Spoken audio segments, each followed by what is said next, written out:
Welcome to the Screen the Screener College Basketball Podcast with your hosts, Mike Randall and Gus Kearns. Welcome in, listeners, to the Screen the Screener College Basketball Podcast, where we're always talking everything college hoops. You could have been anywhere else on the dial, but you chose to be here with us, Mike and Gus, and we appreciate that. Listeners out there, we had 150 basketball games to consume this weekend. I think we got exactly what we wanted. There's so much to talk about here. So, Mike, why don't we just jump into it for the listeners? What do you say? I can't remember a pointless jump shot that was more important across the entire nation than that DeAndre Hunter pull-up. Mm-hmm. We'll get into that game, of course. Yep. But there are tweets of people punching televisions, breaking televisions. And a true story, my family and I went out and got ice cream because it's freezing. Why wouldn't we get ice cream here in New Jersey, right? And we come home, we're sitting around watching the game. My wife's like, "Oh, did we make a big bet?" I go, "We did. We made a big bet on this one." She's like, "Oh, that's a shame." She goes, "You know, you were so positive." She goes, "And you're so hot on your Action Network picks." And I said, "Yep." And I'm watching it, and he misses the free throw, and I'm watching it, and I stand up. My kids are playing Greedy Grammy, or the game you hit the game. They're playing Greedy Grammy, and he pulls up, and I go, "For the backdoor cover?" And I go, she looks at me, I go, "We're good." And I opened up a hot chocolate. There you go. Wait, so I'm not even talking about the game here. So you went out for ice cream and then followed that up with hot chocolate? Oh, yeah. I may have been in the restroom, Gus, all night long, but it was worth it. It was delicious. That's a questionable dessert beverage combination. Well, you know me, partner, right? It's not Lent, so fire away. All right, fair enough. Listeners, I think that's a perfect way to segue into the big game that was this weekend. We're going to bookend the podcast. We're going to talk about one big game at the front, one big game at the back, and we'll give you a whole smorgasbord sandwich of college basketball in the middle. Duke wins on the home floor, minus its freshman point guard, 72-70 over Virginia. Backdoor cover. The game lived up to any hype that was bordering to it prior. Duke had some tweaks and tricks here, Mike. They had that Kansas weave element to initiate offense on a couple of possessions that was really interesting. It seemed like Duke was attempting to get the pack line moving a little bit prior to attacking off the bounce with RJ and Zion. And then they switched up the D in the second half. Duke went from a very switchable man back into zone, memories of last year where all they could do was play zone. And the switches forced UVA to make some quick decisions on where to attack possession to possession. And Zion, man, what in the world does anybody in college basketball do with him? The UVA, the finest defensive team in our sport over the past 8 years, still had issues with Zion. He created his own lanes. They double teamed him with a pack line. And he just forced his way in there.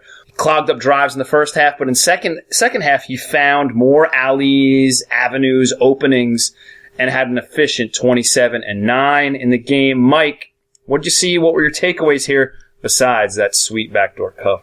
It was a great win by Duke, and I put a lot of my feelings out on Twitter. Mm-hmm. Please follow me at Randall Rant, Gus at CKearns12, and the podcast, most importantly, at SDS Podcast. When we make these predictions, the one thing that's included, partner, is not something completely out of the ordinary, right? So when we predicted this game, we're not predicting that Zion Williamson has 3 fouls in 5 minutes. Right. We're not predicting that RJ Barrett breaks his leg. That is an extreme situation. We're not predicting 20 makes from 3. Exactly. Right. And we're also not predicting Virginia to shoot 3 of 17 from three-point range when they come into the game averaging over 40%. Now, Duke's defense bothered some of those. Mm-hmm. Some of those were contested. Absolutely. Barrett, Reddish, Zion. Absolutely. No doubt. But a lot of them, partner, were completely wide open. Mm-hmm. Ball reversal, clank. Long rebound to Guy, clank. He hit the last one, and you could see he just laughed. You got to be kidding me. That's the one that goes in. Right. Gus, if I told you when we previewed this game, all that Virginia has to do is shoot 22% from three-point range and they'll win this game, right, you would have laughed. But if they had gone 4 of 17, that's exactly what would have happened. Which is totally nutsy here. And I think the one thing I took away, because I was watching UVA on offense, and I felt like, and this is this may be a Ty Jerome diatribe here, lack of a better term. His ability to find openings and his feel and pace of play is really unique. I just felt like his touch was off on a couple of those floaters, even off from the line, and, of course, like you mentioned, from 3. And if his feel and his touch is where it normally is, and at this like pretty ridiculous high rate, then I think UVA, we're talking about a different result here. And we talked about on the previous podcast about how Guy has been just shooting out of his head. And if he plays reverts to the norm a little bit here, then we're talking about a different outcome completely. Yeah, and listen, a ton of credit to Duke. I mean, Zion and Reddish were brilliant. They got Zion and Barrett, were brilliant. 57 of the 72 points. The reason they're so great is, first of all, they're relentless. They play hard, especially Zion, right? No doubting the effort of him. Their normal box out routine, Virginia's normal box out, which, by the way, will be more than fine against Wake Forest tomorrow night, but we'll get into that later tonight, and also on the Action Network tomorrow. Make sure to look for this article. Very good. It'll be fine, but against Zion, you can't. He lands, he shifts his body weight, just extremely athletic, and they can take you one-on-one. What was also compelling to me, partner, was at the end of the game, they're down 6 with about 40 seconds left.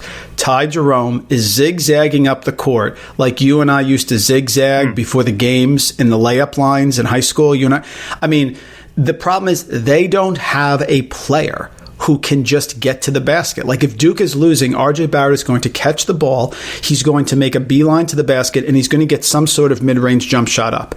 Ty Jerome is zigzagging back and forth as if he's bringing the ball up in the first half. And the play they ran, the play that Tony Bennett runs in desperation, down 6 with 40 seconds, is Kyle Guy from a double stack on the baseline coming off a screen. They don't have anybody who can go one-on-one. I mean, you think they can, but not in that situation. So that's the problem. Kyle Guy, Gus, I saw him do this a couple times, drives to the lane, puts up one hand without the ball, and then guys who are super athletes who can score don't do that play. Okay, it's a very nice play. I had to do it often myself. But people who like are Division I NBA draft pick don't do that play. They don't need to because they can just elevate. Virginia can't. So the weakness was there, but I can't help but the takeaway. Brilliant win by Duke. No Trey Jones. Give them all the credit in the world. They won against an undefeated team. Virginia, absolutely. Zion, great. RJ, tremendous. Not much from Reddish. Doesn't surprise me. But what I'll say is, Virginia makes one more 3, and even though they played as poorly as they did, they still win this game. It's crazy. Yeah, and again, like we mentioned at the start of the breakdown, the game totally lived up to the hype here. So I don't think it disappointed anybody. I mean, of course, UVA fans are going to walk away disappointed, but I think as general college basketball fans, this game kind of gave you everything that you wanted to have. It was awesome. Yeah, it was awesome. Yeah. I guess we need to talk about Michigan falling to Wisconsin. There goes our undefeated team talk for the rest of the season. Both of these guys drop a game. So this goes back to one of our principles, right, Mike, where we try to diagnose this game and figure out what's going to happen. Best player on the floor? Hap. Check. Tempo slow enough to enhance the value of the best player on the floor? Check. Both these teams play a slower pace. Home team? Check. Interconference game with the home team getting some points? Yep. Hap was fantastic. 26 points, 10 boards, 7 dimes. Mike, where are you at on this? Time to worry about Michigan, or is this just what happens, and where are you at with Hap? Just how great is he as a college basketball player?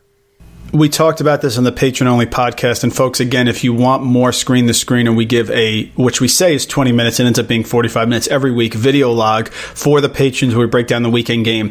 And I was talking about this. Listen, this may not be the best way mathematically to analyze the teams. No, you were on this one. But there's something wrong when Wisconsin's lost 4 or 5. There's something about it that makes me nervous. And I listen, I don't have the time to find all the statistics for teams that have lost 4. But something about it makes me say, I think they're better than that. Okay? The line was fishy. Michigan's fine. This was a desperation game for Wisconsin. They had to have it. They were 3-3 in conference. You can't go to 3-4, especially at home. They played a nice defensive game. Hap dominated inside, which is a matchup you can take advantage of that many teams can against Michigan, right? And it was a nice win. Yeah. Michigan hasn't been shooting the threes as well as they have in the early part of the season, but that will come back. It couldn't go back against Minnesota tomorrow night, but it's fine. They're 6-1. That's great. Michigan State's a game up on them, no problem. But it was desperation Wisconsin, and that's what you got. I think that's what happens sometimes when we get knee-deep in conference play. Another team we can play a worry meter here with, Mike, is Kansas. The Jayhawks fall to West Virginia 65-64 on Jeremy Haley's coast-to-coast layup with under 10 seconds to go. Kansas had this game, and West Virginia had to come back, score the game's final 8 points to complete the comeback win. Mike, is this just the reality for this edition of the Jayhawks, like right now? No Doak on the road, low possession game against a well-coached team, desperate, just like we talked about with Wisconsin. Familiar script here, or is there something else afoot with the Jayhawks, Mike? Well, what's afoot to the Jayhawks, which is what I've been saying all year, is the inexperience in the backcourt.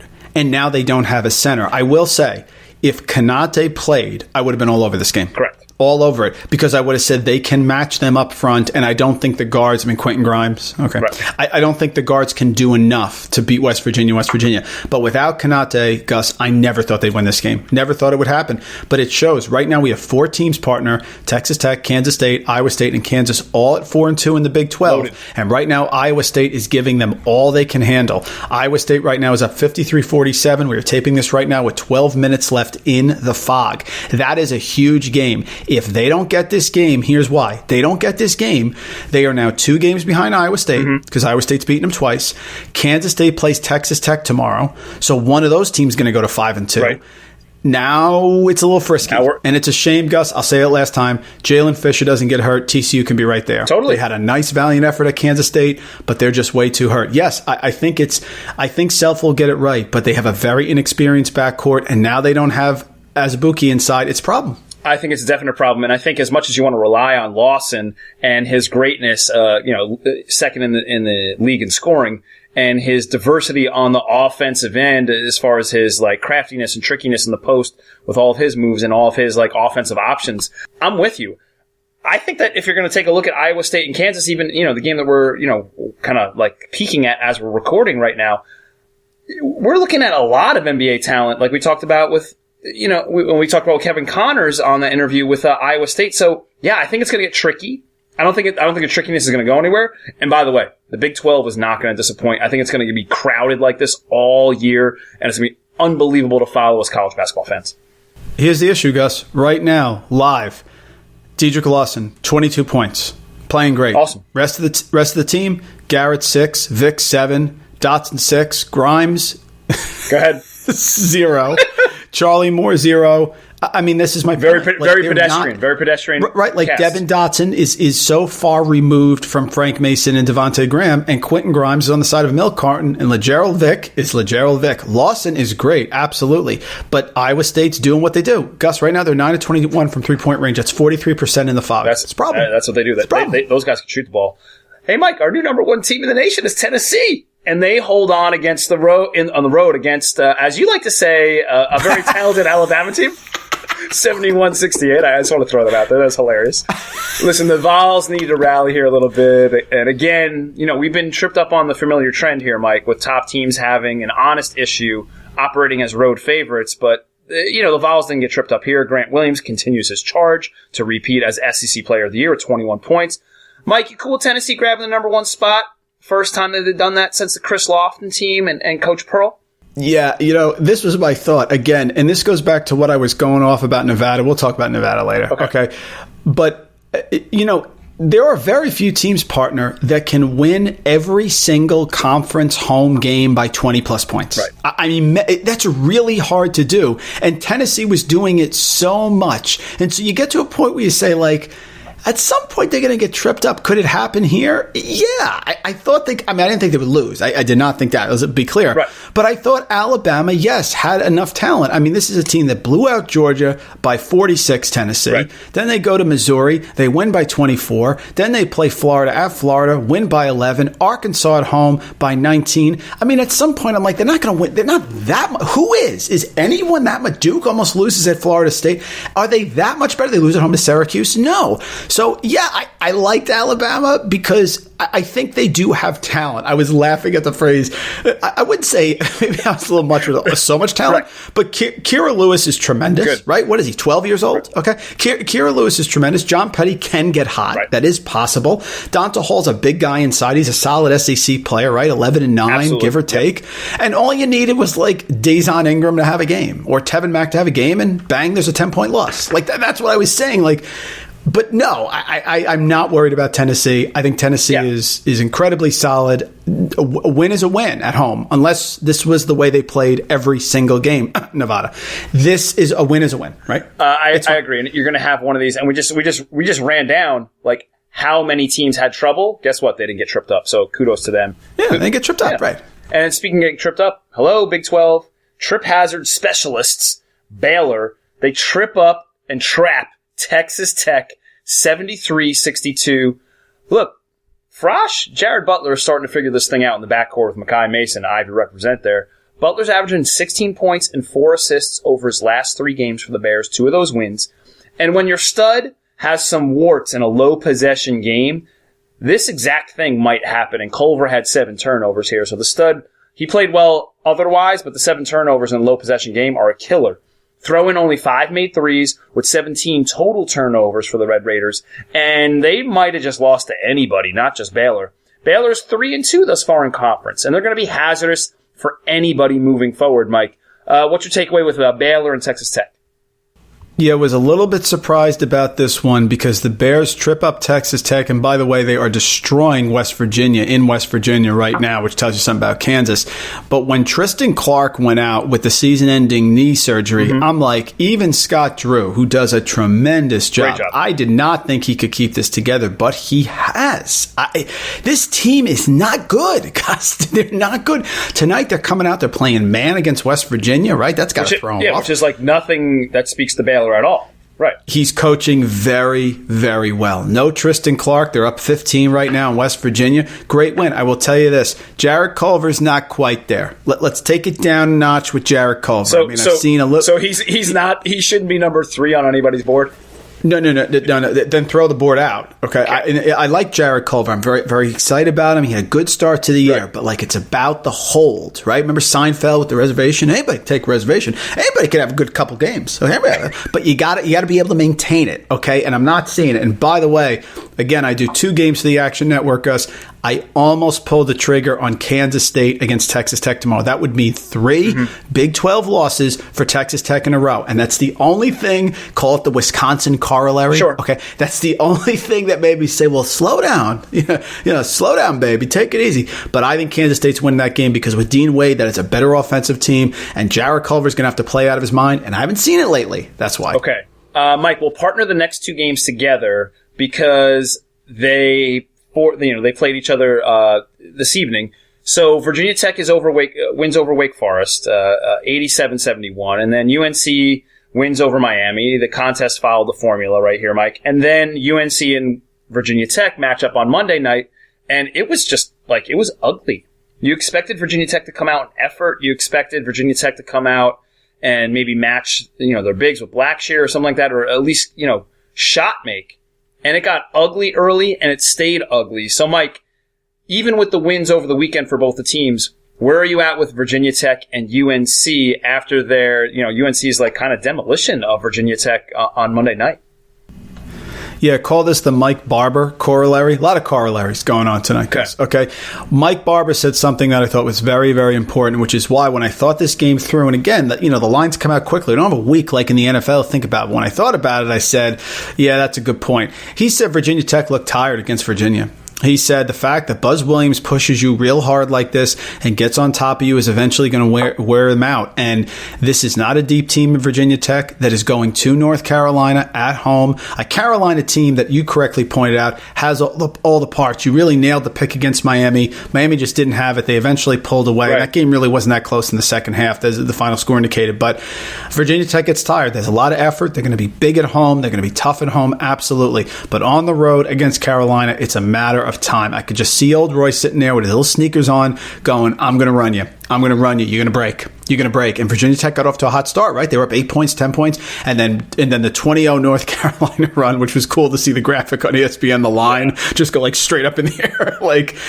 That's the deal. So there was verticality on that graphic. Yeah, verticality, the old undefined line. See, I do know stats, right? The Michael McDonald guy. I know stats. I know math. Okay, undefined vertical slope. Okay, but that's my point. So yeah, Virginia Tech. Fine over Wake Forest. Wake Forest on the road, different than Wake Forest at home, and nice call on you with North Carolina over Miami. True. All right, so let's go to Gonzaga. Gonzaga takes care of Portland, 89-66. The squad looks tight with Tilly and Crandall. Both of those guys hit double digits scoring in this game. Mike, this team can win the whole dang thing with this roster. They have a star in Rui. They have a great coach in Few, and now they have some depth that they did not have earlier in the season. Mike, anything going to change your mind on Gonzaga and the Bulldogs and what their possibilities might be moving forward with the full complement of players on their roster? No, and I brought this up in the Nevada podcast about Gonzaga. Right. Look at Gonzaga. Is not in a Power 6 conference, right? And you know what they do? They smack people around. Smack them. That's what a championship team does. Gonzaga looks right. Tilly's working back in. Crandall, they have Rui. They're superiorly coached. No, this is what you need to do. This is what you need to do. And this was like an excellent win on the road. I mean, like, this is what I'm talking about. So, very nice job by them. Great win. Gonzaga can win the national title. There's no doubt about it. I totally agree. And you love to see that both Tilly and Crandall were involved on the offensive end, hitting double digits in the scoring column. And I think the next place we'll go is, how about Purdue? Like, perplexing on multiple levels. They jump all over Indiana, win it 70-55 over the weekend. Carson Edwards goes for his usual 20 points. But the guy here is Noel Eastern. He went for a double-double, and then he also held down Romeo Langford on the other end. And Romeo had been balling out past few games. He'd been playing really well. He held Romeo to a 2 for 10 day from the field. These Boilermakers are currently cooking. After losing 4 or 5 early on in the season, they've responded by winning 7 of 8. That lone loss is the Michigan State, who's playing as well as anybody in the country right now. Mike, are you going to order a Boilermaker over at Texas Corner? What are we doing here, man?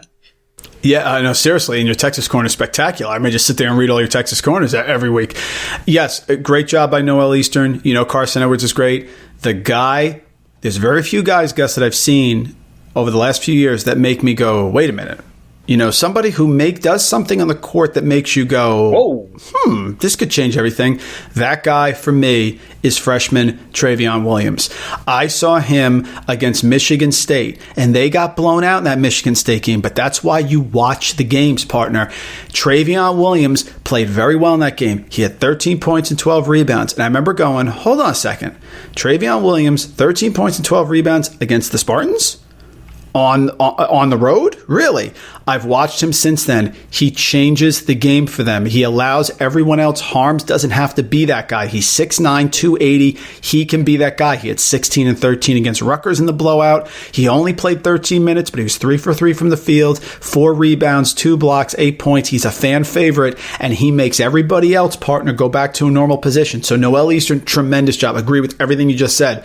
But to me, Trevion Williams was the guy that, in my mind, saved Purdue's season because he allows Eastern, he allows the other guys to play the roles that they're more comfortable with. This kid's an issue. He's a big-time issue. And you love in the college game that a player of his physical makeup can have that type of impact. Because if you are going to look at him through the eyes of an NBA potential situation, your eyes are going to be averted. But if you look at him as an impactful college basketball player, that's what's great about our game. Our game allows the 5'9" point guard to have impact. Our game allows the 6'8"-ish, 250 guy that may not be able to shoot it from deep have impact in the college game. So he falls in that category, no doubt. And I love that the college game provides opportunities for guys like that to have success on the college level at the highest stage, even though they may not find their names on NBA draft boards and in scouting reports. Matt Harm's partner comes off the bench, plays 24 minutes, goes 6 of 8 from the field, has 4 rebounds, 4 assists, 2 blocks, and 12 points. That's Matt Harms. That's a Matt Harms game. Why? Because Trevion Williams starts. Right. That's why. And Harms comes in. Harms is not the one starting, letting the opposing center get off to a good start. He's coming in, wheeling, dealing, freelancing, weak side. Honestly, that's Trevion Williams changed their season. He really did. I mean, Carson was All-American. Right. Fine. Ryan Klein, he is what he is. He's going to hit 2, he's going to hit 0, he's going to hit 7. Fine. Okay. But this kid's good. He's a real deal. Great point out, Williams. Love that we're highlighting him a little bit on the podcast. Listeners, we're going to get to the please part. We're going to ask for some pleases. Please, as Mike said earlier in the podcast, give the podcast a follow at SDS Podcast, efficiency of keystrokes, of course. Don't forget to Mike a follow at Randall Rant. Check out the YouTube channel. Head over to YouTube, punch in Screen to Screener College Basketball Podcast. Mike has a whole bunch of great stuff up there. We put a couple of the podcasts up there if you like to consume it that way. Like I've been watching a few short music videos, like of guys playing live in concert on the YouTube channel, it's on YouTube in general. So I really like consuming some of my live music that way. So if you guys are of that mode, like go ahead and do that. And please don't forget to leave a kind review on your podcast consumption vehicle, whatever that might be, for the podcast. And don't just leave it for us, leave it for some of our guests that we've had on. Guests have been really kind with their information and really kind with their time, so don't forget to do that. And Mike, where can people find some more Action Network information? Give them the update on that. Yeah, a lot of people are asking about how they can track my picks in the Action Network. The technology is not set up yet. They're working me into the system. So the only way you can really track the picks, send me a direct message, talk to us. Our patrons are talking to us through Patreon, asking questions. We always get back to you on that, and it'll be set up soon enough. But we are 5-0 in the Action Network, and if I didn't have to go off in Nevada and stay up half the night, I could have finished that article last night, and we'd be 7-0. But we'll be back tomorrow. We got a couple games coming up. But follow there on the Action Network, fired up about that, and of course, become a patron, and you can get Gus and I interacting with you on pretty much a daily basis. I was going to say, if you want to give the listeners a little deeper dive on how we get some more SES stuff, Patreon is definitely the way to go. Very simple. Yeah. Go to patreon.com, search for Screen the Screener, become a patron, $1, $3, $6 level. You get a lot of merch. Gus has some new shirts coming in. I do. We'll send those out to you. A lot of cool stuff coming in, and you support the pod creators creating like we do for other podcasts. Without question. And let's just run down a couple of other our favorites, right? Vermont wins big at home. Yep. Stony Brook wins on the road, which is... that's funny part. I got to say something. Yeah. That was almost a game I picked. I almost picked that game for the Action Network, but I opted out of it because I noticed that they always play close games at Maine. They do. I looked back like the last 5 years, and I'm like, something's up with that. They did not cover the 8, but it was a nice win on the road. And let's see. Davidson wins at home. Yale wins on the road, speaking of the Ivy. We have to highlight Cornell. Cornell wins 60-59 over Columbia, and our guy, Matt Morgan, goes for 21 and becomes Cornell's all-time leading scorer with very nice 2,044 points, passing Ryan Whitman, who was on that great Cornell team that pulled that upset. And now he sits number 3 all-time in the Ivy overall. Congrats to Matt, one of our favorite bucket getters here on the podcast. And speaking of buckets, we got to give a little shout out to Tyler Hall of Montana State. He had 26 points in a loss to Eastern Washington, but with that game, Tyler Hall is now the Big Sky's all-time leading scorer. The conference's leading scorer, 2,194 points and counting.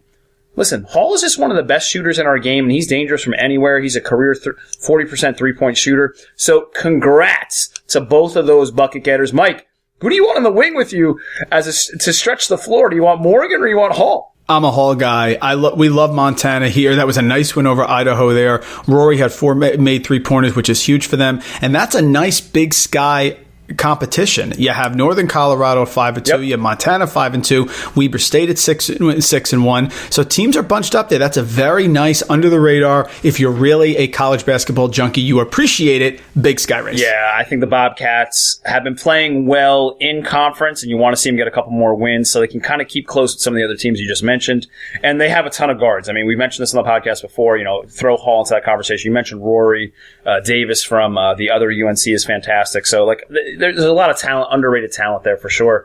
And I think we have to talk about SoCon a little bit. Wofford gets a gigantic 59-54 win over Furman. Storm Murphy had the dagger, tie-breaking 3 with under 20 seconds to play. Fletcher McGee had 22. Terriers are 7-0 in the SoCon with wins over both Furman and UNCG.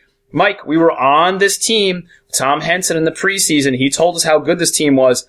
This is the team we were waiting on, right, for the in SoCon play? Listen, Wofford is going to be an issue if they get in the NCAA tournament. They have played Oklahoma. They have played North Carolina. They don't care. They won at South Carolina by 20. That loss is going to look better. That win's going to look better and better, by the way, because South Carolina, Frank Martin's doing an outstanding job. That team is not good, and somehow they're winning. And then they had the nice run here where they've won, let's see, 3, 4, 5, 6, 7, 8, 9, 10. They've won 9 of their last 10 games. Right. As you said, they're 7-0 in the SoCon. That's a Furman team that wanted that win very, very badly. 59-54, no cover, but nice win. And, of course, don't forget what they did to UNC Greensboro. Very impressed by Coach Young and Wofford. Without question. And, hey, Mike, I think this might be the most enjoyable segment of the podcast. Texas just might be all right. With Matthew McConaughey on the sidelines, this Longhorn team grabs a 75-72 win over Oklahoma. Did you see what he said? I'll beep it out here. He said, "Get the F up," is what he said to the Texas players, which, by the way, does not make me feel good if I'm Shaka Smart, who's definitely on the hot seat there. But whatever. McConaughey says it, you get up. Listen, Mike, this Oklahoma team might just be a little too Christian James dependent, and this Texas team might be all right. Mike, just off topic a little bit here. Favorite Matthew McConaughey movie? Does it have to be We Are Marshall? No. That's a great question. I like The Lincoln Lawyer. For some reason, it's one of those movies, man, when that's on, I have to watch it. Yeah, The Lincoln Lawyer, really good. With, was the guy, the terrible story about the KKK with the guy's daughter or whatever, and he gets the guy off and gives that speech. I like The Lincoln Lawyer. Yeah, sorry. They're all good. I like him. He's a poor man's Tom Cruise is what McConaughey is. Every move Tom Cruise makes is good. You may not like the guy, but Days of Thunder, Risky Business, A Few Good Men. I mean, I'm quoting that movie every single day. So I like McConaughey. I'm a McConaughey guy. I love McConaughey. I think he's just fantastic. My favorite is I like Contact from back in the day. Oh, okay. Sure. With Jodie Foster about the communication from outer space. I think that was a really underrated movie on his part. And speaking of being... But by the way, are we going to officially call Shaka 500?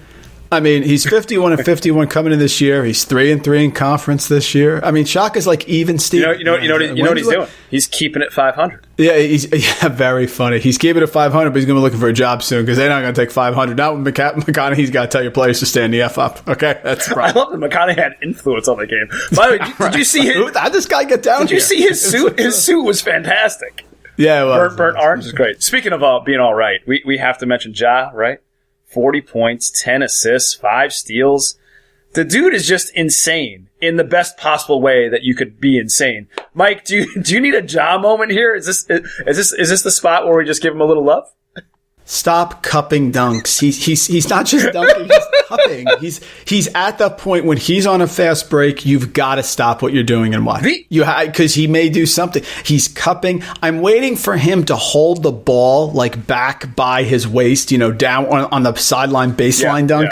Yeah. The guy's incredible. He's an absolute lock lottery. To me, Gus, he's top 5, no doubt. Enough with Cam Reddish with this ridiculousness. The guy makes 3 threes or whatever against Florida State. All of a sudden, he's back. He's not back. You know who's back? Watch your head. Ja Morant does not walk. He flies. Tremendous player. Here's my 2 cents on Ja. The dunk from earlier this week or earlier in the weekend, the 2-foot dunk from inside the foul line. Yeah. Oh yeah. Yeah. That's a dunk that people will try to do in the dunk contest with no defense. And he's doing that with other live players around him. I just have a feeling he's going to be in Atlanta. I don't know why. I can't explain it. I just feel like he's going to be. You want him in trade again? Yeah, right. Exactly. That'd be Dominic fun. Wilkins comes back. Yeah, he's a real deal. Yeah. He is Latrell Sprewell. I'm telling you, he's going to be 20 points a game in the NBA, doing everything. He's tremendous. Wow, that's a compliment right there. I mean, as far as play goes, because Latrell was incredible. Prior. All right, let's finish up with the other big game. We said we were going to bookend these, and we got to finish up with Kentucky Auburn, right? Kentucky holds on for an 82-80 win at Auburn. Mike, this was the other huge game of the day, along with UVA Duke, and you could see this as like an Elite 8 game late in March. I totally could with these two teams. Or if you just throw all 4 of those teams into into the ringer, and you're saying like, okay, half of the Elite 8 is UVA, Duke, Kentucky, Auburn. I can totally see that. Now, both team characteristics showed out here in this game, which is really interesting. The first half belonged to Kentucky and their D. I've been trying to talk a little bit about on the podcast about how I think that their defense could be like borderline elite, and that definitely played out in the first half. But then the second half belonged to Auburn, and they fell into character, and their frenetic offense was just out of control. They were banging threes from deep. So you saw both characteristics of both teams. Kentucky holds on for the 2-point win at the line.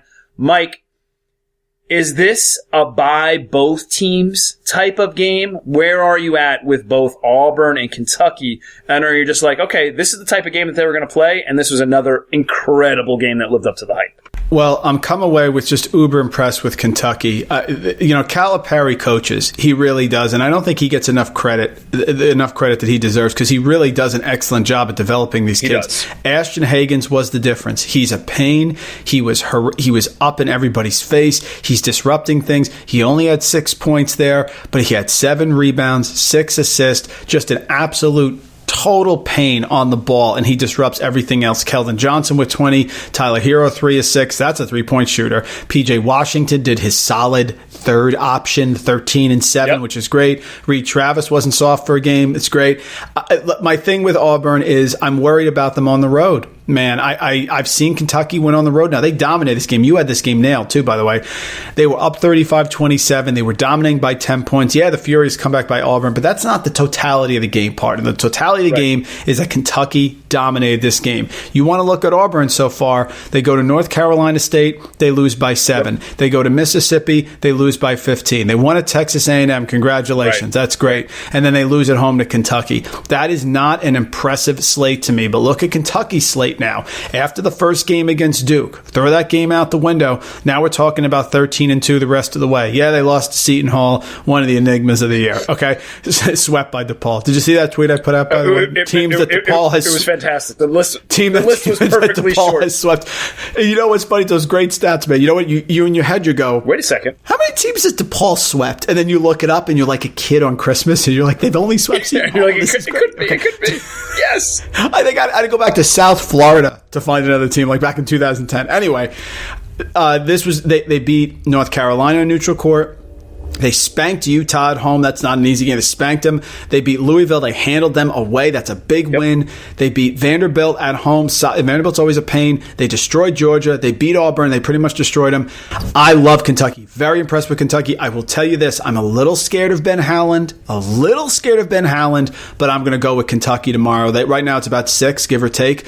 I think they're that good. And then they got Kansas coming in. And boy, that's going to be a pasting. I'm going to tell you right now. And that's where I was going to go next, Mike. I was going to go with some look-ahead games for the listeners out there for Tuesday night, and that was the first one I was going to toss out at you, Mississippi State, Kentucky. Do you think that, of course we always throw out the phrase of the look-ahead game. Is this a look-ahead game because of the impact that the Kansas-Kentucky brand with those two teams matching up? Is this a look-ahead game with Mississippi State? Do you think it get tripped up at all? Gus, what was that baseball thing we used to do where you had to pick a guy to get a hit every night? Do you remember that? Was beat the streak. Beat the streak. Right, I remember like our buddy picked Piazza like 20 days in a row. Yeah. Right. I remember like I got to like 28 and I lost my mind. Right. And I had like a whole chart, Gus, of things. And it was so stupid. Right. And I lost because Pablo Sandoval went 0 for 5 at Shea Stadium. But whatever. Anyway, one of those things was twirlability. Is you don't want to pick a guy against the pitcher who hasn't been pitching well but has a pedigree, is what I'm saying. Right. Howland has the pedigree. Interesting. Okay, he does. He had 3 consecutive. I was wondering where you were going with this. This is fantastic. Yeah, I know. Well, of course. Fantastic. I mean, do I make any sense at all? But he has the pedigree. He does, and he's an excellent coach. And this is a really solid defensive team. Okay, do I think they'll win? No. But what I say, I'm flabbergasted if Mississippi State wins. No, I'm not. And Kentucky's wonderful. They're wonderful, Gus. But Howland is that good. That being said, I will give the points with Kentucky, but this is not going to be a blowout. Mississippi State's going to come ready to play in this game, especially because if you look at their schedule, they got to be frustrated. The South Carolina loss away, then Mississippi at home. They're good. They're good. This is going to be a great game, but I do think Kentucky will pull it out. This 3-game stretch for Kentucky is ridiculous. They got to go to Auburn. They bring in a great defensive team with lots of NBA talent on the roster in Mississippi State, and then they have to go. And then they have a matchup with Kansas. That's kind of crazy. Mike, a couple other things for Tuesday. Tuesday, February 12th, partner. That's the game Kentucky hosts LSU. Just saying it right now. That's going to be a great game because Naz Reid is going to be totally amped to go against PJ Washington. I'll tell you that right now. How about listen, Texas Tech and Kansas State, right? Like where are you at with that on Tuesday night? That seems like a fishy game. It seems like a interesting game. Is Texas Tech going to continue to struggle in the Big 12 here, or do you think Kansas State might get it right here? What do you think? Man, if you put a gun to my head, I'm taking Kansas State. I told you that. Yeah. I know 3 in a row with Texas Tech is hard to imagine, but Culver's not playing well. And Kansas State, Gus, you look at the metrics on KenPom, that's not fair. They didn't have Dean Wade. They didn't have Dean Wade for the longest time. This is a different team. Right. He opens things up. You got Diarra. Stokes Snead. Too. Yeah. Stokes is real solid. They're a problem. It's a problem. I'm taking Kansas State. I'm buying an Octagon of Doom. If you're Bruce Weber and you're sitting there, this is your chance to win the Big 12.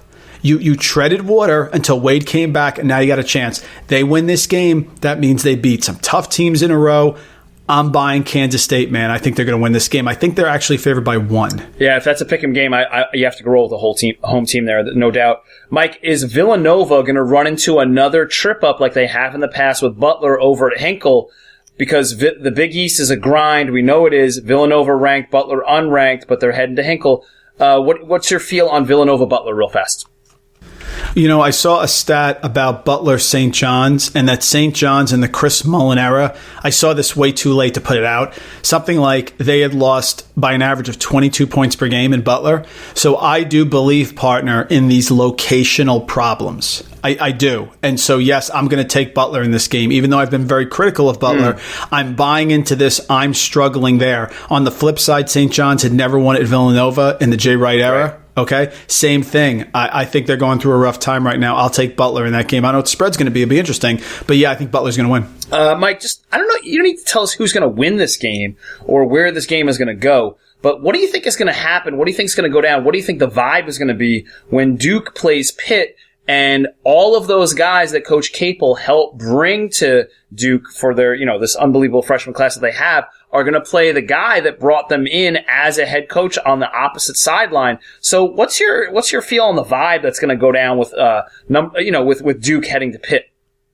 I love this game. It's a great game. You and I were texting about it earlier today, and you opened my eyes, and then I did a deep dive on it, and I totally love it. I'll take Pitt in the points, whatever they are, 13, 14, 15, whatever it is. Duke's defense, number 6 in adjusted defensive efficiency as per KenPom. Pittsburgh, 20th. Pittsburgh has shown me something. They've played some very tough games here. I know they had the blowout against North Carolina at home, which threw everybody off. By the way, that looks like totally normal now after the Virginia Tech game. Right, exactly totally right. And the only thing was they were home. But then they have Louisville, who comes in and they beat them. They go to North Carolina State. You called this one correctly. They were very frisky there. They had a little issue with Syracuse, okay? But, the zone up there is a little tough. Tricky. They're going to be fired up. Capel's going to be ready to go. I think this is a very close game. If Trey Jones does not play, I'll take those points in a second. I think I will too. Let's just jump quickly to Wednesday. Mike, do you think there's what do you got with Texas and TCU? Wednesday, Texas heads to TCU. Injuries are involved. We talked about Texas earlier. Is McConaughey going to be involved? What do we got here? I'm not buying Shaka winning big on the road. I'm not. Nope. This team is so good. TCU. I don't think it can. They were playing very, very tough there. They could have won that game at Kansas State. They're playing super tough. I am buying TCU still. It's a heart of a champion. They could have won this Big 12. I'm telling you right now. But I'm not buying Texas on the road. Not yet. Not in a big spot like this where TCU needs to win. I agree. I think taking them on the road is still a little chancy. How about Purdue heading to the Ohio State? Neither of these teams are ranked. One of them could be for sure, or maybe both of them could be. Both of these teams I could see making a Sweet 16 too. So even though both of these teams are unranked, what do you think is going to happen with Carson Edwards heading to Ohio State? Yeah, I think at this point we have to realize that Ohio State is not what we thought they were. Great Maybe it was the magic of Chris Holtman. Great call. Okay, but they lost at home to Syracuse when Syracuse was terrible, and we kind of poo-pooed that. Then they came back and they pounded Minnesota, and they beat Illinois and Bucknell and Youngstown State and et cetera, UCLA, that's a great one, right? High Point. But then here we go. They lose at home to Michigan State. That was a bank game, by the way. Okay, Rutgers away, they lose. Okay, well, it's on a road. Okay, but then Iowa on the road. Really? You didn't bounce back? And now Maryland at home, they lose by 14. Yeah. I'm going to take Purdue. Trevion Williams, Corollary, baby. I know it's Ohio State, but when those brothers inside get in foul trouble, it's a problem. I'll take Purdue on the road. I like what they're doing right now. I think I would take Purdue here. And I think that when you have best player on the floor, and I think you also have like some guys that are kind of popping, like you mentioned with Williams and Eastern, I think that makes sense. How about this? We'll go a little bit, off the radar here. Mike, you got a feel on St. Louis Duquesne for the A-10 on Wednesday? I have a feeling you might have a direction that, listeners might want to go here. You feeling something with the Billikens and the Dukes? It's two teams that I like and I'm rooting for. St. Louis has to go on the road here to Duquesne. Right. And that bothers me because they are shorthanded. They're losing guys. I love French inside. Right. They did win at LaSalle, a close game, and they did win at Fordham. But now they're playing Duquesne, who's a hardened team, who's had some big games this year. Hopefully Danbro doesn't get ejected. In the close game, you always got to take the home team. I do like what Travis Ford is doing. He's a pressure up-tempo guy from his days at Kentucky, and now he's downscreen, backstream at St. Louis. So I think Travis Ford is doing one of the better coaching jobs in the country, especially shorthanded. But I'll take Duquesne at home. It's going to be a very close game, and take the under, please. Yeah, I like Williams on the wing for Duquesne, and I love Cincinnati as the freshman point guard. I think he's completely underrated as a floor general. It goes back to the conversation we had earlier where like the college game allows for these short point guards to have success, and he's one of those guys. And then, Mike, we'll end it here because I think this is appropriate. Nevada is hosting Colorado State. Are we going to get the blowout win that you've been calling for, or is this going to be another nail-biter that Nevada is going to have to worry about and the Wolfpack fans will have to question? Mike, the floor is yours. Guys, you got to win big. You can't tell me it doesn't matter. Playing well matters. And if Nevada plays well, they're not coming back against Air Force in the middle of the second half. They're home. You have to blow people out. You can't be in a subpar conference and just expect the magic to happen. I thought it was very interesting when we were watching what was going on in the game, and you and I were talking to some people on Twitter. Yep. Here's the difference. It illuminates it perfectly. Musselman is about to lose at Boise State, and he doesn't run a play. He basically allows Cody Martin to decide. He didn't call a timeout. Right. He didn't call a timeout. Right. He's just going to, and listen, I don't have a problem with no timeout, right, but you got to be able to run something, man. You can't take, I know Cody and Caleb Martin are great, and Jordan Caroline was under the basket. Caleb is on the wing. They were going like 4 out, 1 in. Run a play. Do something. You got bailed out because Cody Martin hit a 3. And on the other flip side, how about Virginia Duke? Tony Bennett's running like cross-screen flash down 6 with 30 seconds left. That's a little bit of the other problem. Right. Partner, if Nevada wants to win and be as good as you and I think they can be, you were driving the bus, and now I've been partying on the bus for the whole year, you got to start pounding these teams because you can't expect to have a nail-biter against Akron at home and at Boise State and get blown up by New Mexico and go run a series of games there against like Georgetown, followed by Iowa State, followed by Tennessee. You're not going to run that gamut here, guys. So you got to start running stuff. You have to play defense. You can't get killed on a back screen there when you're Cody Martin and Trey Porter and you guys are studs. You got to play defense, guys. So step up, put your foot on the throat, and pound the Rams. Because if you don't do that, I'm going to get a heart attack over here. I'm going to start working up again. So calm me down. Do it for me. Forget Lemieux. Forget the fans. Get it going, because you can win a national title. And don't tell me you're fired up about your great season if you lose in the round of Sweet 16 again. Garbage. I think that's exactly what we need to have heard by the listeners. And Mike, we're going to end it on one game on Thursday. I know this is a little bit fortune teller here. The only game we're going to talk about Thursday could be the biggest game of the night. Mike, do you have a feel on Belmont going into Murray State and taking on the aforementioned Ja Morant? This is a gigantic game in the OVC. Man, I kind of can't wait to view some of this game in some fashion.